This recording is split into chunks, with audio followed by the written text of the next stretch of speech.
Hello, and welcome to another episode of Frame and Reference. I'm your host, Kenny McMillan, and you're listening to episode 112 with Adriano Goldman, DP of Andor and The Crown. Enjoy.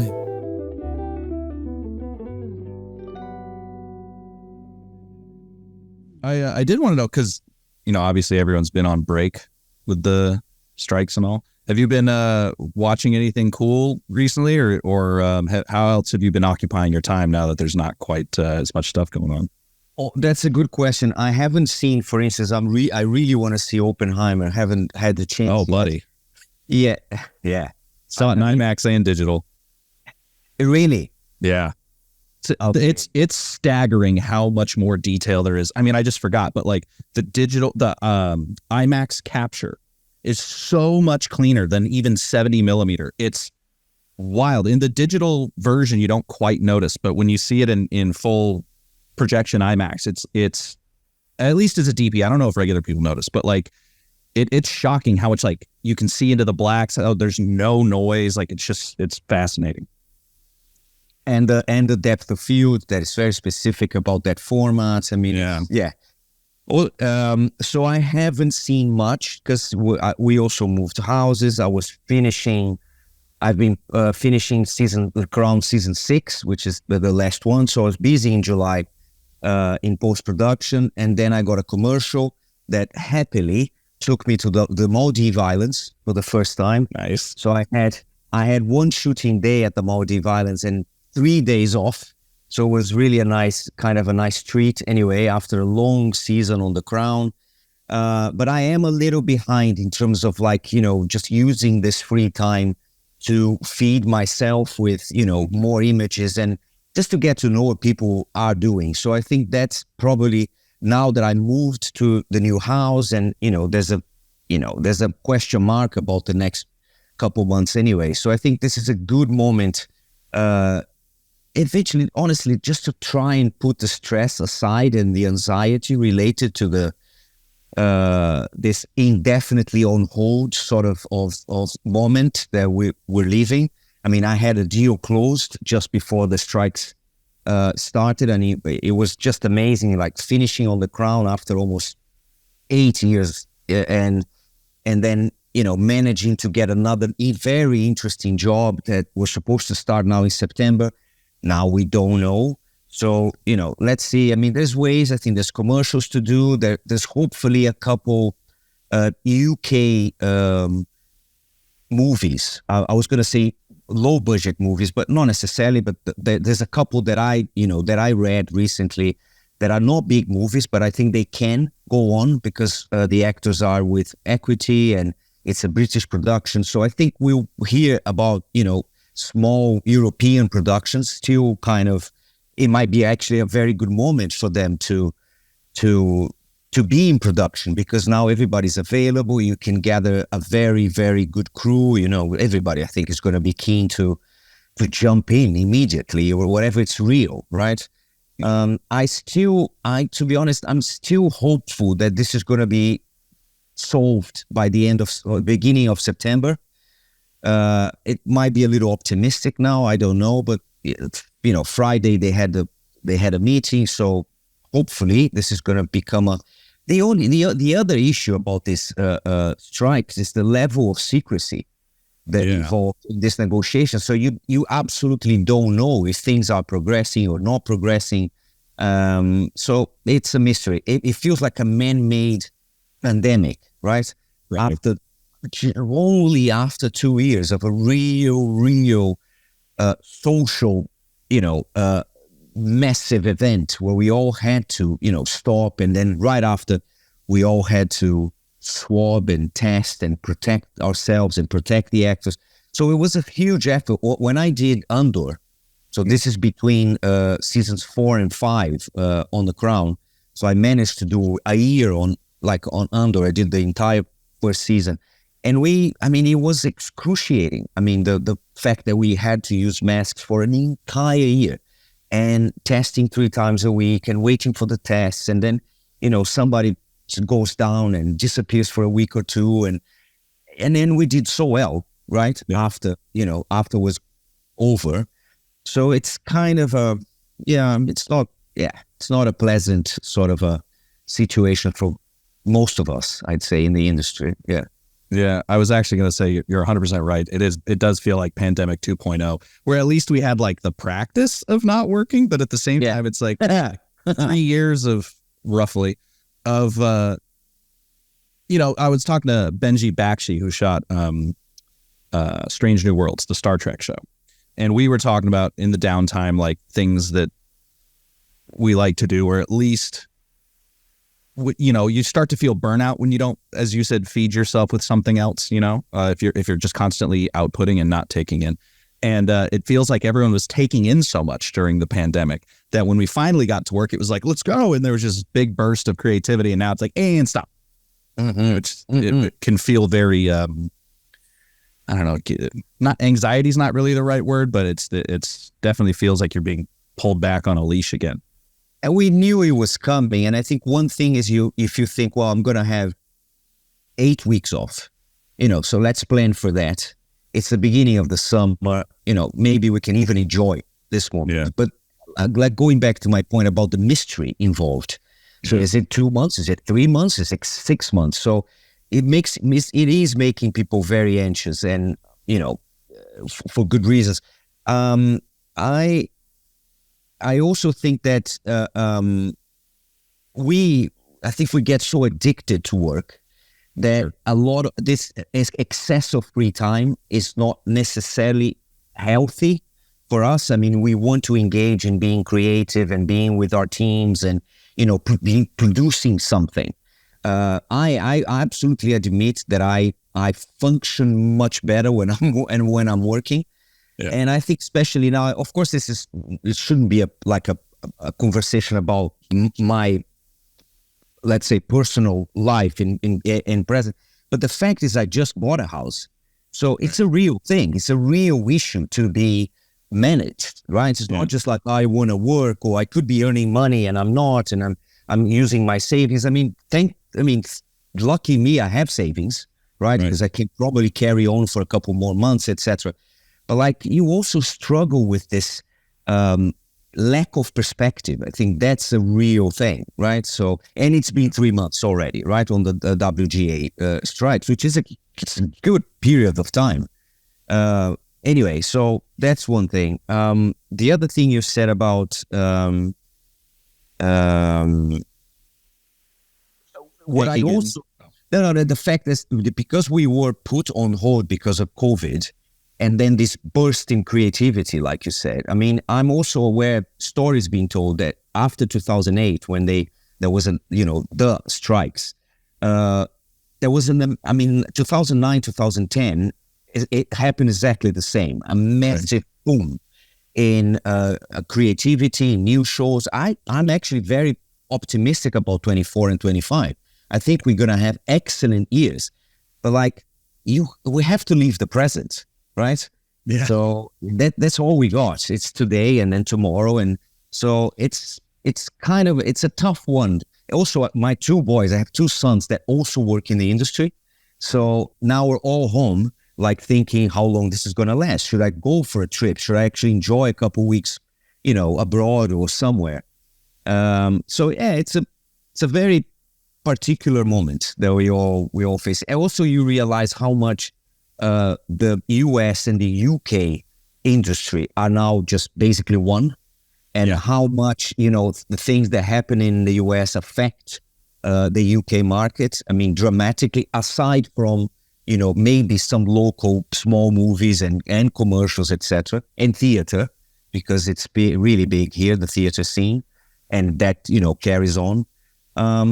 But anyway, I mean, I think we're gonna remember this for a long time. Yeah. Well, and to your point about being optimistic, and Oppenheimer is I have been absolutely loving, because I saw Barbie, I saw Oppenheimer twice, and it's been so much fun to see how much fun people are having going to the theater. Everyone's always talking about, the theater's going to die. And I'm like, fucking Barbie just solved that problem for everyone. That thing's going to cost $1 billion so fast. Yeah. Top Gun Maverick, I think, showed us that people still want to go to the movies. And then you have a little disappointment when you see Indy 5. which I think, to be honest, it's kind of it's a wrong franchise to put your money in now, right? Yeah. Because the kids, the let's say the age that you want to see going to the movies, let's say between 25 and 35, they barely know who Indiana Jones was. I mean, my father once told me he was a cool hero, but trying to revive it, I think it was kind of a wrong strategy. Of course, I love, the idea there's another indie movie and, Harrison Ford is still there, and how much the first movie, was something special for me in my, film buff sort of period. But anyway, then, Indie 5 is not doing well. And then Barbie comes. And then, I think there's still a lot to be explored in this, industry. And even if you call theatrical feature films, a niche, because that's not where the money is going to now, but there's still it's still alive. It's still very much alive, right? Yeah. Yeah. Well, and I worked a lot in and around hospitality for a while, in my college years and a little bit after. And I've always been fascinated with the idea of not just restaurants or anything, but curating an experience. And I think, in one way, theaters, you've got places like Alamo Drafthouse or whatever, where they're nicer chairs, food service, whatever, your Dolby theaters, whatever, again, nicer chairs and stuff. But I think the easy way, just coming from an exhibitor's point of view, that I've never been an exhibit. I don't know why I'm pointing at myself and saying that. But is just to more curate, better curate the theater experience, not just renting a seat, but creating an environment in which you want to go spend kind of the day there. The Century City Mall over here by my house is the nicest fucking mall in the world. And it's got a really, really nice AMC there. And, me and my friends are always well, let's get there a few hours early. Let's grab a couple. There's outside bars and stuff. So you'll sit there, eat some sushi, have some drinks, have a good time, and then walk into the theater. That theater going experience, in my opinion, is where a lot of theaters should be angling towards, creating a full environment to go see. Because then people will want to anchor their afternoon around a movie instead of just popping in and popping out, Yeah, also, I think it was a little bit damaging, this kind of a reputation or myth that people created that going to a theater is very expensive because you have to pay for parking and then you have to pay $10 for popcorn and etc. So I think there's still a little bit that can be done so people can feel more attracted to come. And, I'm not going to, because if I compare, I can spend just $15 on a Netflix subscription and I have it's not the same thing. No. So you're paying because you're paying for the experience, right? Like you say, there's nothing like Dolby Surround. There's nothing like, IMAX and etc. So yeah, it is a different sort of trip. So you have to go for it, and the magic of the dark room, the lights go off, and it's still very magical. I don't think one cancels the other one. I think that the only mystery now, or people should be working on, is how to promote smaller movies, right? Because a movie like Barbie, they spent $200 million in production and another $200 million in promotion. So probably more. Good heavens, that film was everywhere. Probably more. So I think that's a thing now about, because the thing that we say now, you jump from either you do a feature film for 15 million or 150 million. And everything in between goes to the streamers. Because if you have 80 million, you prefer doing 10 episodes, 8 million each, than actually doing a drama for 80 million that, how's that going to go, right? Anyway, I don't really understand economics or, how to fix this. I failed that class. But what I do know is theaters are still alive. They're still building them, right? Yeah. So there must be a reason for that. Yeah. Yeah.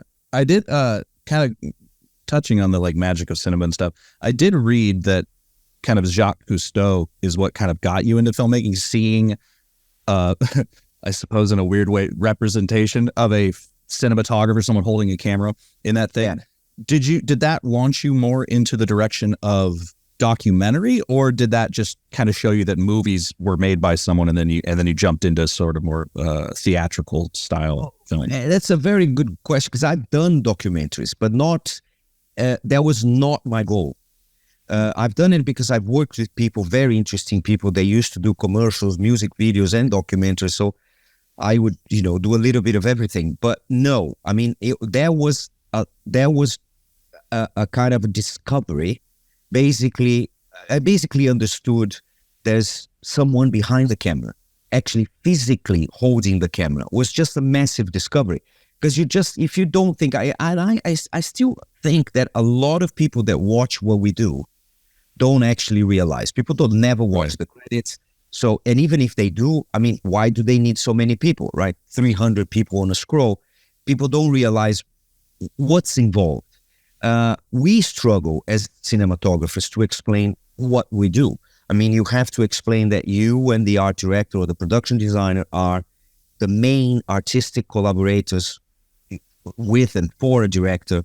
But also you're not allowed to forget makeup and costume and everybody else that's, sound and mixing and, editing and etc. But it's funny how it just appears on your screen. You pay your subscription and you press play and it just appears to you.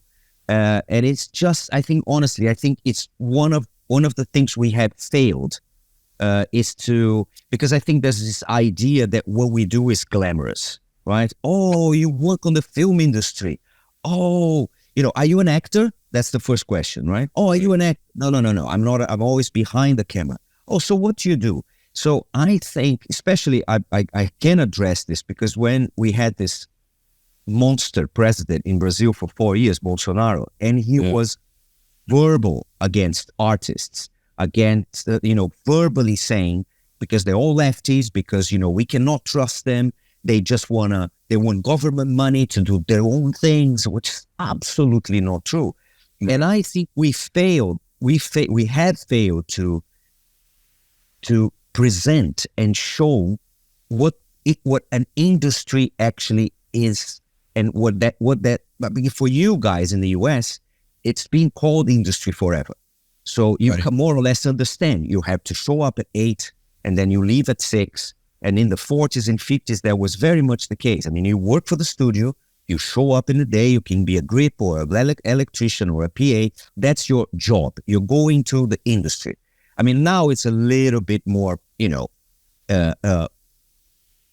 less clear. I mean, in terms of all this, it's more like an octopus now, right? So there's many, many arms and people. A lot of jobs overlap now too. Jobs overlap. But I think we failed, especially, and I felt that in Brazil. How do you confront a speech against artists, right? Because if that's the notion that artists wake up late, they only go very expensive resorts, on their vacation time. They make a lot of money. Now they're selling alcohol and perfume and etc. So that's the image. But that's Brad Pitt. That's Brad Pitt, isn't it? That's Jay-Z. I mean, it's not us. So, but I think we failed, and in a sense that we need to tell people that there's from truck drivers to nurses to painters to carpenters to, I mean, it's an industry. I mean, there's thousands and thousands of people. I mean, the LA mayor said on the Friday that she's keen to actually be part of the negotiations. You guys have no idea. She was trying to explain. You have no idea how this is gonna hurt the city. It's not. Yeah, and she got booed. Well, it's true, but it's true, isn't it? Yeah. Yeah. Well, and I think that she can be booed, but she's not just complaining. She's actually saying, "I'm here to help."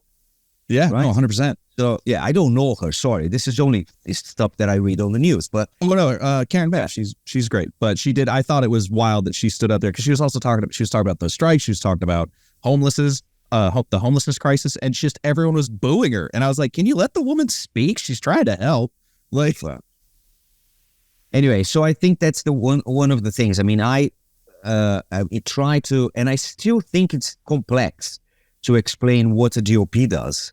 You deal with lights, but how exactly, right? So, and I don't think we should actually, I mean, a little bit of mystery, it's good, Yes. you feel like a magician, you feel like you hold some sort of a knowledge that, it's in your hands and in your mind. I mean, it was much more like that when we used to shoot on film, because then you're the only one that can actually appreciate a sharp and clean image through your viewfinder. I mean, you're the first viewer of every film you do, right? So it's a huge privilege. I think now it's a little bit more organic in a way. I mean, there's those big monitors on set, so I mean, it's a little bit more democratic, but still, I think it's Yeah. Well, you touched on a few things there. One, I've often had to explain to people who say like, "Oh, the cinematography in that movie was great," and I always go, "No, the production design was great. The cinematographer was pretty chill on that film." Like production designers always get, or cinematographers always get credit for what the production designers did. And then I have to explain what they. Funnily enough, if you mention the Bourne trilogy, for instance, because it's handheld and the camera has an attitude, it's almost like a character in a way. Then people realize, oh, that's what you do, But Right. again, like you say, there's not much lighting on the Bourne trilogy. Right. It's much more about choreography and blocking and long lenses and editing and rhythm. But it's funny how if you grab a camera on your shoulder and then people see your work, if you try to be discreet, and just be a storyteller and just help the story, I mean, I can contradict myself immediately as well. I'm great at that. My intention when we started on The Crown, I always tried to be invisible. Like, I mean, there's enough visual information in costume, locations, period, hair and makeup, and furniture, and period cars, and and the history involved, and the dialogue. So you're learning something with the show. So I remember us saying, we don't want to be this. We don't want to do this in a glamorous sort of way. I mean, no fake backlights, no rim, unjustified backlights, whatever, and no shouldn't be glossy. I mean, we started in the 50s where London and even the royal family's properties were kind of run down. So there's no reason to actually go over glamorous for the first season, especially, right? Right. But then, we got all the accolades, and we got even trying to be discreet and just not showing off, let's say. I mean, the appreciation, the industry appreciation for The Crown and the visuals, and I'm still kind of surprised every time I think that it's the 5th season and it's my 5th nomination. So I really never thought this was going to happen. Honestly, I honestly didn't. No, I get you. Yeah. Especially season 5, and I must be honest, because I was doing Andor, and I only had time. I almost couldn't do season 5, but then we managed, because I love the team, and we've been together for many years. They managed to. So the solution was, because I knew the director I was going to work with. The solution was shrinking my prep. So, okay, we wait for you, but we cannot push the block, right? So that means you're going to have less prep than usual. And I said, I'm in. It's fine. I'm in. So I only did 2 episodes. I did Mumu and I did the finale, right? The last episode on season 5. And that was a much shorter sort of commitment for me, especially, for instance, if I compare to season 6 that I did right after. It took me a year to do season 6, two blocks on season 6. It took me a year. The other one was just like 3 months, right? I started in September. It took me to December. So it was really clear. So I was not, I was happy that I was able to rejoin the team. But maybe now there's opportunities for other DOPs that, also did The Crown to get nominated or get more attention, etc. and I'll come back for season 6. But for some reason, Moo Moo is the one that people remember, and it's kind of a spin-off, and it's a very specific episode. Yeah. Well, I mean, it does go to show that what you are doing is not only, let's say, good, but that people really identify with your style, because that actually brings up something that I kind of wanted to talk about, which was between The Crown and Andor, there is kind of a similar, like, your visual style is apparent. It's not like, some DPs are really good at really morphing what they do. Some DPs, we use David Fincher as an example all the time because he's easy to point at, because, even between DPs, he's got that thing he does. But, you've got, I guess technically not the future, but futuristic space sci-fi versus literal the past, and they both have a very similar visual style. And I was wondering if you could speak to that sophisticated realism, as I've heard you call it, and how you approach that. Because I heard on The Crown, you're always lighting from the outside using practicals. In the jail set of Andor, or any of those interiors for the planet, are you doing the exact same thing? Are you building lights into the set in the more futuristic ones versus just lamps and stuff for The Crown? How are you bridging that? Well, I'd say that you're right. You're absolutely right. The approach was similar. I was literally jumping when I got the offer, to do Andor, and I was even happier when I realized it was not going to be on the Mandalorian sort of realm. Right. It was more like, Rogue One sort of style. Mm-hmm. That is much more realistic, much more touchable, and you feel the dust, and there's a lot of sweat. It's not a perfect world. It's like it's very, it's realistic. It's very realistic. Yeah. I've told everyone, like, even if you don't like Star Wars, you should watch Andor, because it doesn't really feel like a Star in such a way. It doesn't feel like a Star Wars show. It just feels like an amazing drama. And I've been screaming ever since it came. A bunch of the DPs I interviewed after that came out, they were like, "Can you ask Adriano this for me?" And then we kept rescheduling. But yeah, it touched a lot of DP hearts that way. And then also, of course, there's the color palette that is very different, on Andor and The Crown, that I had to adjust a little bit too. Not only the way I shot it, also the way I grade it, of course, in the end. But whenever there's a window, whenever there's an opportunity for a realistic approach, that's going to be my starting point. The dialogue between the DOP and the production designer is absolutely strong and vital on both shows. But with something like Andor, I had to be absolutely involved on the actual set design, because I really wanted to talk about, built-in sources, and especially like sets like the prison, where there's no windows.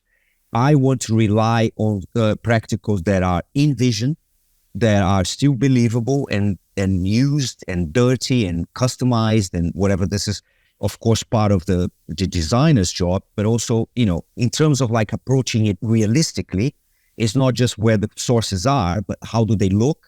I mean, do they look believable, or, we need more diffusion, or we need more dirt, or we need to age them a little bit more. Because on Star Wars, it's like you said, it's not futuristic.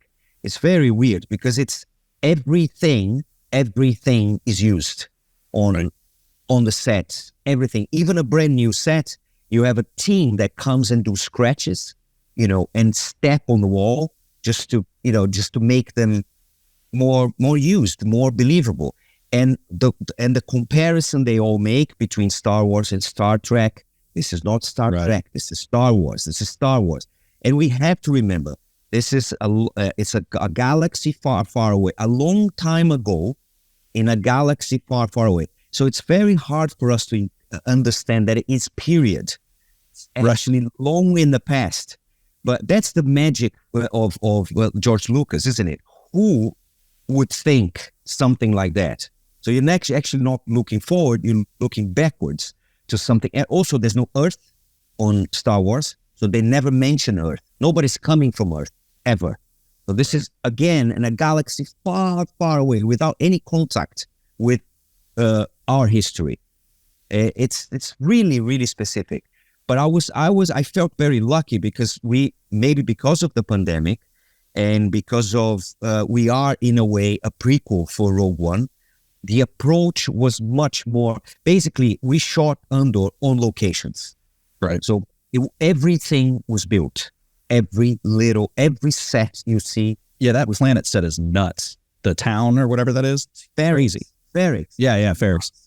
Mo and Leo is one of the Disney's VFX supervisor, Lucasfilm Disney VFX that was involved on Rogue One, like a proper guru. I remember we actually went to that set when it was still, being built. And he said, I've never seen anything as big as this for Rogue One or for any other show. This is the biggest set I've ever seen.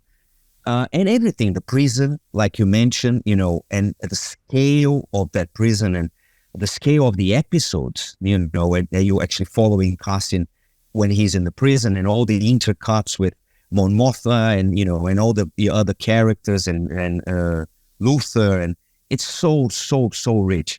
But yes, you're right. I mean, the approach is realistic. I mean, I want to be able to believe it. I don't want to just lights coming from the ceiling, right? Yeah. So what was that? What was the quote? I think this was Peter Jackson. I think Peter Jackson's DOP, that someone, because it's pure fantasy, right? Lord of the Rings. And I think there was a situation where someone asked him about where's that light coming from. Did you know about this? Yeah, I quoted it last episode. Same place as the music. Yeah. Thank you for giving me context on that, because I've been quoting that for a minute and I can't remember where I heard it, but I think you're 100% right. It was Lord of the Rings. Yeah. Where's that light coming from? Well, same place as the music. I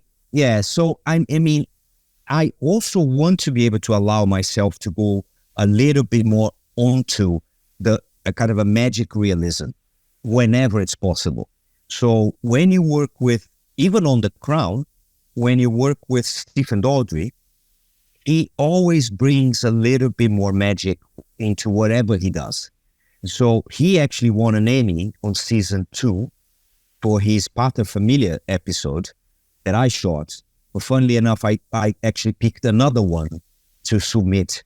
Was Fairy Tale, another one that I absolutely love.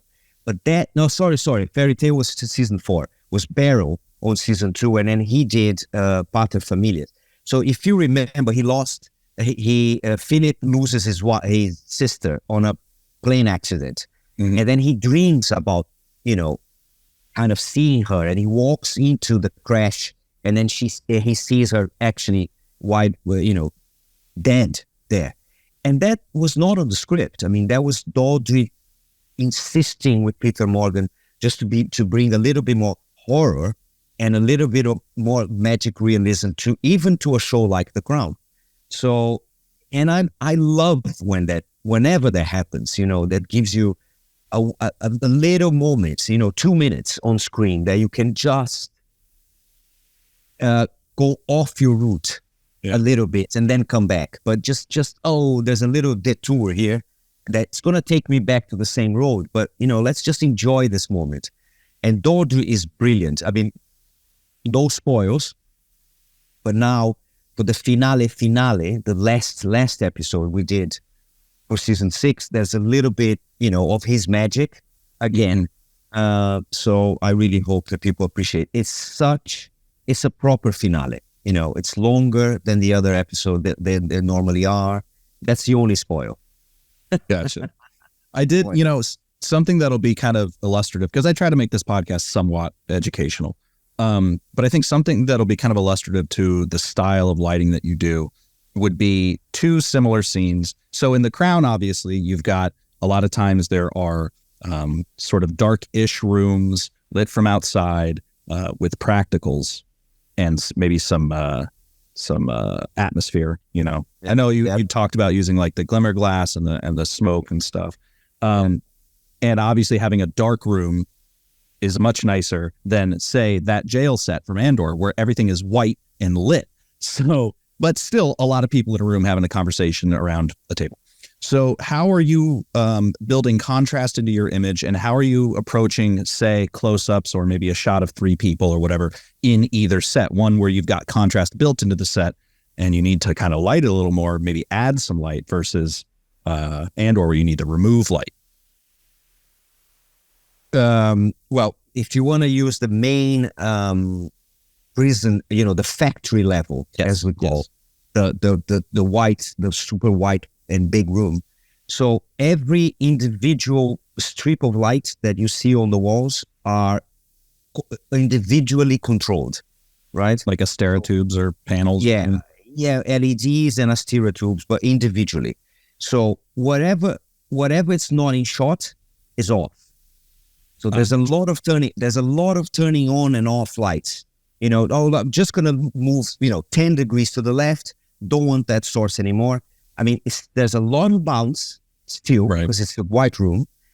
So then I think initially I was checking, well, first of all, I don't want to add too much contrast, because now we know where we are and we know this is a white room, right? Right. But I want to shape the faces a little bit better. So I'll switch off all the lights that are not in shot, and I'll bring a little bit of a nag, but also not too close to the faces, because otherwise it turns into a different show, right? So you have to. It doesn't look natural. It doesn't look natural. So it's I think on a show like the Andor was very much about making sure that I had control on every single individual source, so I don't have to compromise. Just adding to your question or answer, or to my answer, there was also the challenge of trying to make that place look not always the same.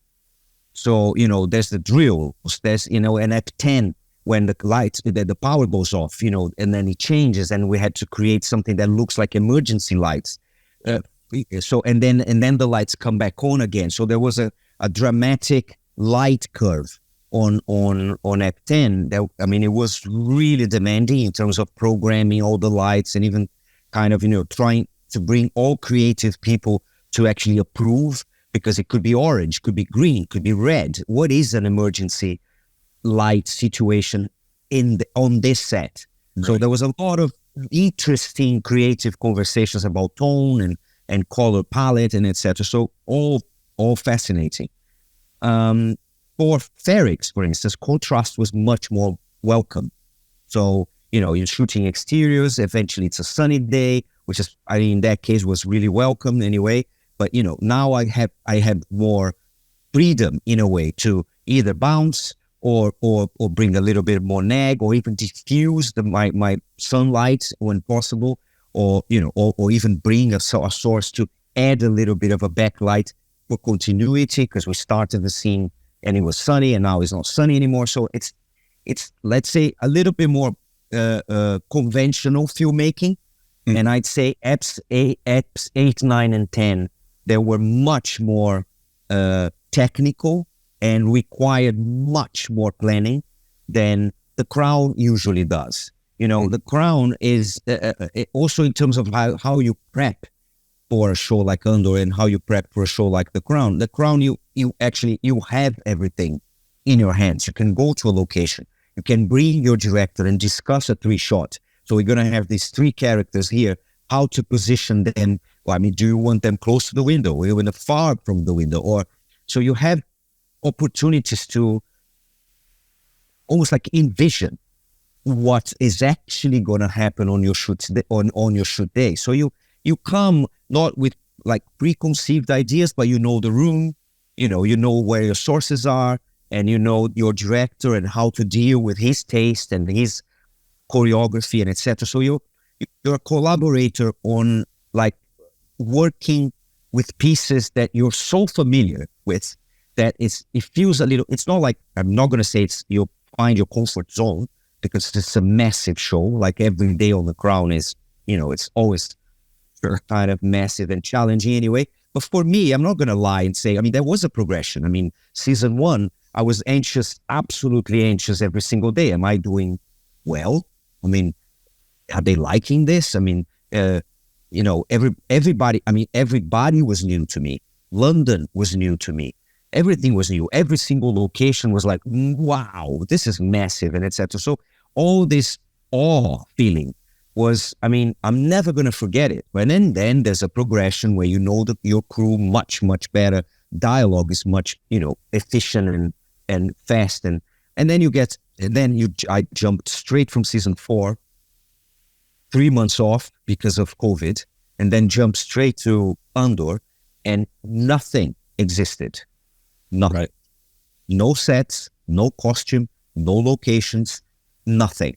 And can I try the goggles? Can I just go for a virtual sort of a scout? Well, not yet. We're still building them. We're still designing the set.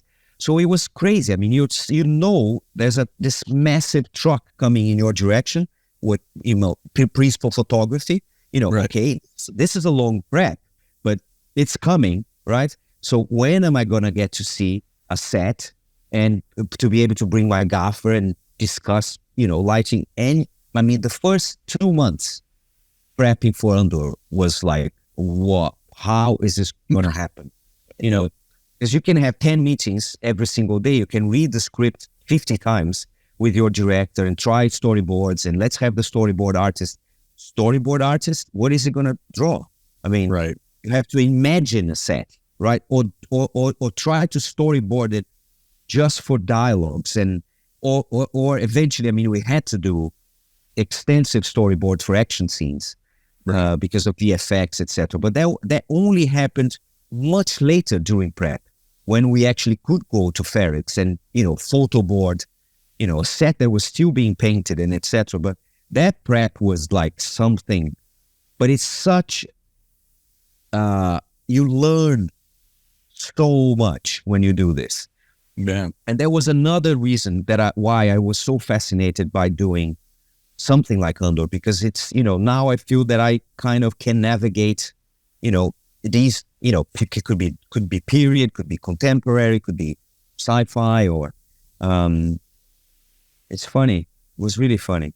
And it's funny enough, we did on The Crown season 3, that we did the episode with the astronauts coming to London, and the Prince Philip fascination for the moon exploring, and it was amazing. And then suddenly I'm doing something in space. Yeah. I did want to ask because I'm noticing more and more. I was having this conversation online with someone about camera choices in filmmaking, and it kind of goes back to what you were saying about there needs to be a little bit of magic still, but I think opening up the floor and letting people know what we do is important, because on the one hand, it's good so that they know there's real people working on it, but then on the other hand, they feel like they know what they're talking about, and then this whole discourse pops up about, like with Oppenheimer, like there's no VFX, and it's like, oh, there was a little bit, like off. Yeah.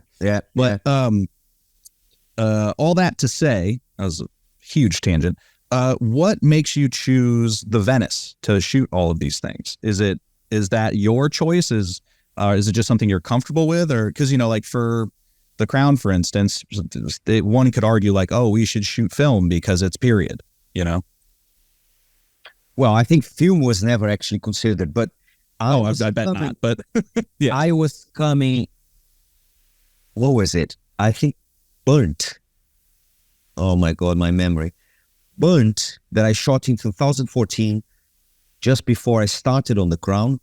It was my first feature on digital cameras. And I shot it on Alexa. It was the Alexa XT, if I remember well. So I've been always kind of an ARRI person, even cameras. I mean, I remember when I shot the company you keep in Canada, and then I shot August Osage County, fascination by using Panavision cameras, and how cool they were, and the Primo lenses, and etc. But I grew up in Brazil where we had ARRI cameras and Aton cameras mainly, right.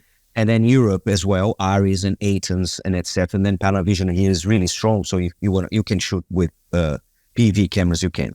But anyway, I had my first experience of shooting a feature film on digital cameras. I really liked the texture. I really liked, the look of the movie and etc. And then the Crown, happens to me, and so let's move to London and let's discuss technicalities, because now the studios, it's a digital platform, so they must have something to say, right, about the workflow and etc. And they did. So they were absolutely, from day one, they said, you can choose your camera, but you're gonna have to shoot it this in 4K. It needs to be 4K beginning to end, capture in 4K. And I remember I struggled a little bit. I said, look, let's test the red camera that was available. I don't remember which one, Dragon, probably. Yeah. Then the Sony F55, and the Alexa. I remember that I put those three together because I was still hopeful to be able to go back to Netflix and say, it's good enough. It really is good enough. And you can up-res it if you want, and you'll be fine. No chance. And I mean, now I can probably change my mind. I haven't tried the red cameras for a few years now. I know how much more, evolved they are. But I didn't like the red. I didn't like the grain, the noise. Also, sometimes I feel they're really, really a little too sharp for my taste. Interesting color separation. A little bit more specific in terms of color separation than the other two cameras, but super video-like. It just felt to me that it felt like a video camera. So cannot use the Alexa because it's not 4K. So let's do the 55s. And so I did the first 2 seasons on the 55s and Cook Pancros. It worked out well. I have this amazing colorist that has been with me since season 1, Asa Shaw, and we've been working together on the LUT and the deset colors, what kind of treatment we can add in post. But there's actually not much. It's more we always deal more with density and saturation more than anything else. So I shot seasons 1, 2 on 55s and Cook Pancros. Season 3, it was always the intention, you probably heard this before, I actually had this idea in mind that whenever the cast changes, I'll change the glass. Right. So then I couldn't change the camera body for season 3, but I moved to the super speeds, Zeiss super speeds. Right. Then the Venices came out during the season, and I went back to my producers and said, look, there's a massive upgrade.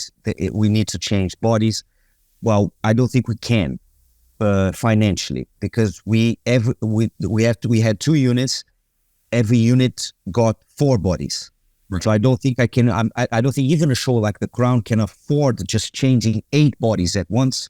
So if you're happy to carry on with 3 bodies per unit, maybe. So I said, no, let's not compromise, but let's please budget this for season 4. Right. Mm-hmm. So we must then. So I'll do season 3 with the 55, and then we move to the Venices on season 3, still on super speeds. So consistency in terms of lenses and cast. And then on seasons 5 and 6, we kept the Venices and moved to the Cook S4s. Right. 2 seasons on the S4s now. Yeah. Do you notice that the Venice body or sensor give you anything that you're missing in other cameras, or is that more just something you're comfortable with? Basically, I don't think I have to compromise in any way because I'm using Venice. It's not but it's not the Ari. Oh, for the record, I love the Venice. I think it's a great camera. And I love the Ari, and I love the Ari cameras, but they're all, I think they're right there. They're big. Those two. now I'm a little bit more familiar with, the Venice, and now especially the Venice 2, that is even more film friendly, user friendly. The Rialto mode is absolutely genius, and it's a very good equipment to work with. And for the shows I have done, I don't really think, the last seasons on The Crown, I honestly don't think that if I had done them on ARRI cameras, I don't think they would look different. I think this thing we found, Asa, myself, my DIT, they kind of, I think, but I'm actually happy to, whatever I do next, to actually maybe try the ARRIs again, and then, feel that same excitement for, trying something that is new. I haven't tried the Alexa 35 or even the 65 yet. So there's a lot. I would love to use the 65. Yeah, there's a lot to learn, and I'm keen to. Yeah, so I've got like I got a C500, and obviously shot plenty of Super 35, and between Super 35 and full frame, I've always been like, yeah, I like full, the physical, not the 4K-ness or anything, or the depth of field that everyone obsesses about, but the physical resolution of the sensor does give the image more softer tonality that I like. But then I got this Fujifilm medium format stills camera, and I'm like, oh God, because I shoot medium format film too. And just a massive ass sensor really does look really nice. Like, again, not the depth of field, just the tonality of the image is just so tactile. It's just, I love it so much. And now I've turned into a sensor nerd. Sorry, it's just recently, one of my focus pullers, maybe that's the same camera. You mean the Fuji digital large format? Yeah, the GFX. It's out of this world. Oh, isn't it? It is. It's just, he just took, we were just having lunch, and I was so surprised when I saw the camera, and he took a picture of me, like just looking surprised. And when he showed me, it's just like the best portrait ever. Yeah. When we hop off this call, I'll DM you on Instagram some portraits I just took of my friend Ian. And I'm like, I did minimal editing. It's literally just like balancing some light because I only had one, flash. And it just comes out perfect. It's so good. So now I'm big into big sensors. Alexa 35 is great, but if they use the ALEV 4 sensor to make a 65 or an LF, but like, not that I'm ever on the set. Imagine if Fuji decides to make a film camera. I am acquaintances with the Fuji team, and it's one of the things that I've always been in their ear about is like, let me consult on a Fujifilm cinema camera, because I think they would destroy. I think they would do so well, and they could include the little film simulations in there for people who want to do that maybe. F-Log 2 is an amazing gamma curve, really protects the highlights really well. And obviously their color science is out of this world. So, that is something. If I can get that, I'll say that you're also interested. Maybe they'll pay us. Oh yeah. Oh yeah. I did want to talk, I'd heard you mention a few times in a few interviews about kind of being really, fastidious about eye lights, catch lights. And I was wondering if you could share, because I am too. I am constantly, doesn't matter the movie, I almost don't know what people look like. I just know what their eye looks like because I'm just constantly dialed in. I was wondering if you could give me some of the secrets of a good catch light and how it to not like affect the scene as well. Well, you know what? Only to be really honest with you, usually my eye light it's actually my key light. Right. So try to position my key light so I don't actually have to add a specific eye light. But every time I do this, or every time I try to actually, especially let's say for a dark scene, I think I did that a little bit on Andor. Just a dado light. So it's just a dado light at 10%. So you actually, it's more a reflection that you actually see in the eye than a source. So you're just seeing that dot just behind camera on the other side, on the dark side of camera, let's say, or the character, just to add a little bit of a sparkle. That it's funny because that requires time, and sometimes we don't have that specific time just to add a little bit of on the Crown, for instance. I think it's very rare that the eye light is not the key light or a window or something that is as a big part of my lighting plan in a way. I mean, it's very rare. I mean, on Burnt, I remember adding a couple, just sparkles, but I try to avoid that in a way. I try always to convince my director to even like twist the actor a little bit or talk directly to the actor. If you don't need to move your face, but move your body so you know that naturally they're going to offer a little bit more of that source. And I think it's a constant game of adjusting and adjusting and adjusting a little bit more so it doesn't get too flat or frontal, but you still get the... Also, for instance, what on season 6, I shot 3 episodes for Christian, a German director that we had on previous seasons on The Crown, but he used to work with a German DOP. So it was my first opportunity to actually work with him. And what directors bring in terms of course, their own knowledge and taste. So what is it a profile, right, for you? So is it one eye? So profile is a sharp profile, or I only see one eye. For Christian, no, he wants to see 2 eyes. Oh, that's not a profile, Christian. But what if the sparkle is only on the far eye and not on the inside, right? So that's another challenge. How do you add an eye light so you like the lighting and you like the shape on the face, but you're missing something on the dark side?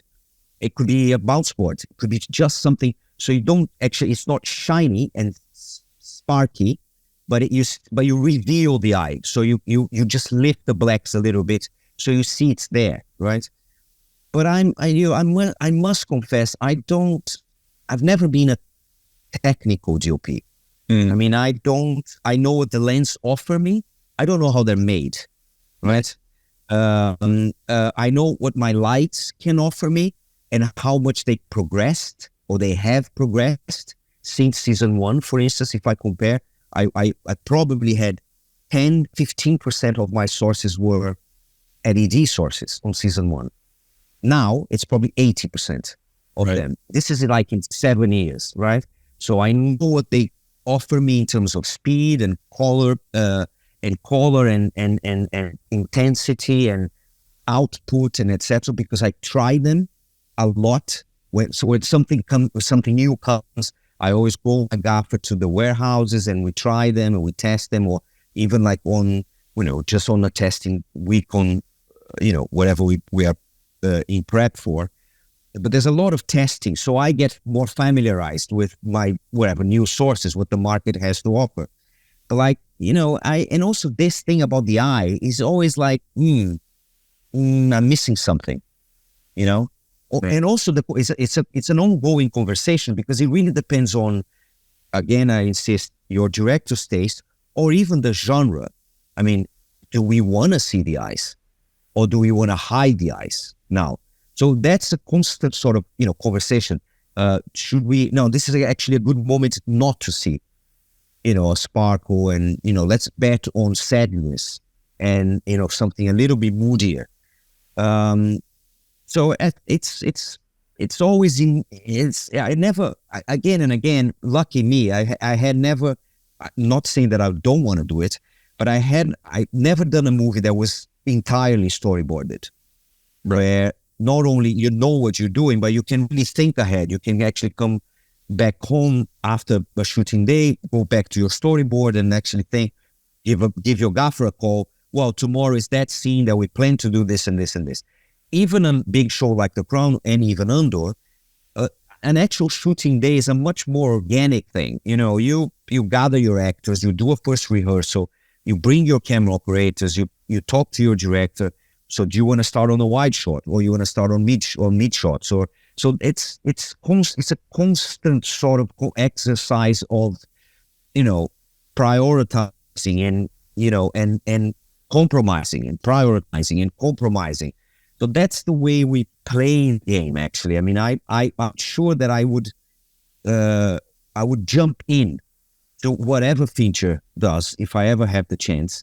But then it's a different game, isn't it? It's his game, and you have to somehow accommodate and be a strong collaborator, but within his visual realm, right? And preparation, because he preps a lot himself, right? Sure.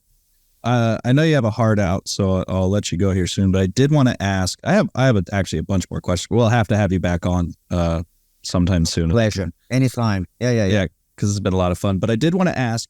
I saw that in 2009 you won a cinematography award, right, for Sin Nombre at Sundance. And I wanted to know what your position is about 14 years later about the importance of festivals, because I feel like there's a lot of young filmmakers who I've seen a lot of conversations kind of poo-pooing festivals because maybe they seem elitist or they're not accessible or whatever. But on the other hand, all of my friends who have advanced in the film industry usually comes off the back of festivals. And I was kind of wondering what your position was. Are they as valuable, you think, today as they were in 2009? Has something changed between the two? Well, there were incredible. Sundance was incredibly valuable to me. Sin Nombre was my first international project ever. It took us straight to Sundance, and we won. Carrie won his award. I won mine. During post-production, I actually did Sin Nombre without an agent. I didn't have an agent when I shot Sin Nombre. So I got an agent because we had a friend in common. Then we both went to Sundance when the movie was, I actually went for the premiere. I had to go back to Michigan when I was shooting a movie in Michigan to get a phone call the following Saturday saying, you won. And I wasn't there. I mean, anyway, so stories to tell. I'm not so sure about, I'm not sure if I have enough knowledge to actually have an opinion. I think a festival like Sundance can really benefit. You can really benefit from being there, from meeting people, even for having a short movie, in exhibition, being shown, and the contacts you make, the people you get to know. So I really think it's an amazing sort of environment, especially Sundance. Yeah. I'm not so sure about Cannes or Berlin or whatever. They seem to belong to a specific group of people. But I've never been there. So I think anything I say can sound, so I don't have a strong opinion. I think what I see is the Emmys getting stronger and stronger in comparison to the Oscars, for instance. Now you have Meryl Streep running for an Emmy, right? Nicole Kidman running for an Emmy. And so I think the way the now people value the Emmys, I mean, it's really amazing, and how much I have benefited from, even being here now with you guys, and how much it changed my career and the way people see my career, how much more you can actually think about driving your career in different directions depending on the attention the industry is giving you. So I really wanted to do something different from The Crown because it was relevant for my CV, relevant for my future. Who knew that I was going to get hired to do Star Wars coming from The Crown? But because of the Emmys and because the people get to know Crown is really, really big, is whatever, 10 million per episode. So if they know that you're used to doing big stuff and dealing with big problems, right? So that is that's an interesting thing as well. But that is when you get to do, the good stuff and the big stuff, let's say. But I think festivals are, fundamental, absolutely fundamental. We had, was it Dodry actually now on his last episode, his personal assistant was a young filmmaker, and he showed me his short movie that he's now, I think it's actually showing this Friday. But anyway, it's the entire life of this short movie. This short movie has been seen in 10 or more than 10 festivals, and might not happen the next morning for you, but like, it's absolutely relevant. I think it's vital. I think people should never give up on trying to show your first movies or short movies on festivals. The Spirit Awards and the Sundance. I mean, they're really very welcoming. I had the most amazing experience last year because they invited me in June to go and be an advisor for the Directors Lab at Sundance. Mm-hmm. It was, I think, the best thing I did in my life, honestly. What a week with these young filmmakers, so hungry, for information and feedback and your knowledge. They want to sit with you by lunch and they want to ask you. It's just amazing. I'm fascinated. I have a good relationship here with the NFTS, the National Film and Television School, where there has been a couple Q&As. They just recently invited me to do a master class there. I might actually interview Seamus McGarvey on the 19th now on a kind of a Q&A. They asked me. So I'm very much, there's this thing about, just how can I say this? Helping the youngsters to feel more confident. And right. This is something I do frequently. I mean, talk to let's say a younger generation. Yeah. I really, really, really enjoy doing that. And with that, we had to let Adriano go, mostly because my internet died. So thank you so much for watching. As always, Frame and Reference is produced by me, Kenny McMillan, and supported by Pro Video Coalition and viewers like you. So if you'd like to support the podcast, you can go to buymeacoffee.com/frameandrefpod, and we really appreciate the support. So that's all for now. We'll see you next week.